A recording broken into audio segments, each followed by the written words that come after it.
안녕하세요. 공제조합 출신 건설 전문 세무사 장소환 세무사입니다. 이번 시간에는 건설회계 개정 과목 중 건설업 예금과 적금에 대해서 알아보겠습니다. 먼저 건설업 예금의 정의입니다. 예금이란 회사 명의로 금융기관에 예치한 장단기 금융상품을 지칭하고요. 요구불 예금, 정기예금, 정기적금, 그 밖의 금융상품을 의미하고 있습니다.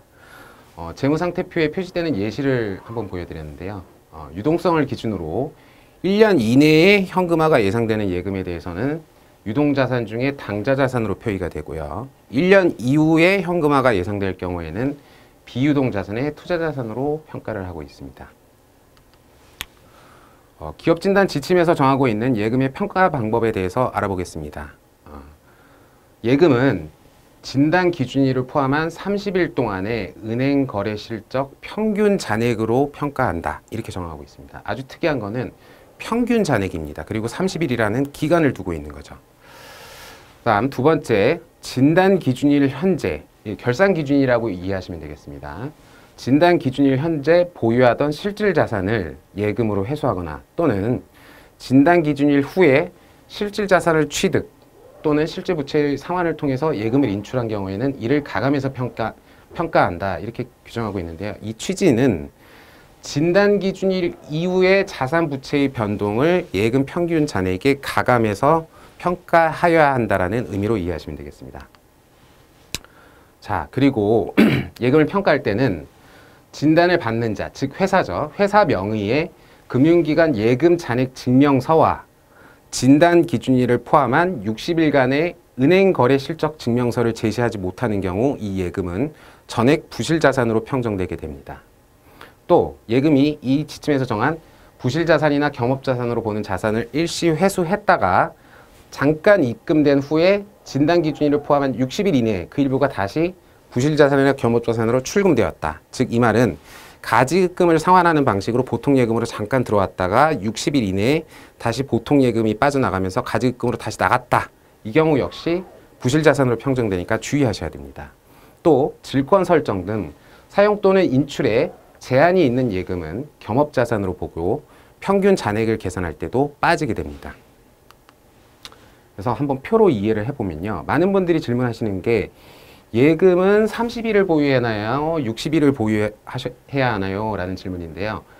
평균 잔액을 계산하는 기간은 30일입니다. 그리고 사용 내역, 거래 내역을 확인하는 기간은 60일입니다. 평균 잔액을 계산하는 기간은 30일이라는 점을 헷갈리시면 안 되고요. 평균 잔액을 계산할 때는 이렇게 진단 기준일을 포함해서 회사 측에 유리한 기간을 설정해서 30일간의 평균 잔액으로 예금을 평가하게 되고요. 지금 이 표의 예시는 이런 의미입니다.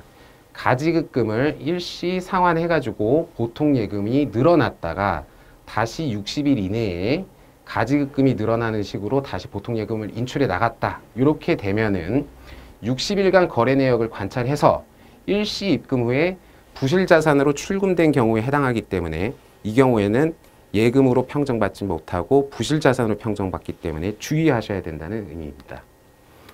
또 사용이 제한된 예금에 대해서 좀 더 자세히 살펴보면 원칙적으로 질권 설정 등 사용 또는 인출에 제한이 된 예금은 겸업자산으로 보기 때문에 부실자산과 똑같은 효과가 있는데요.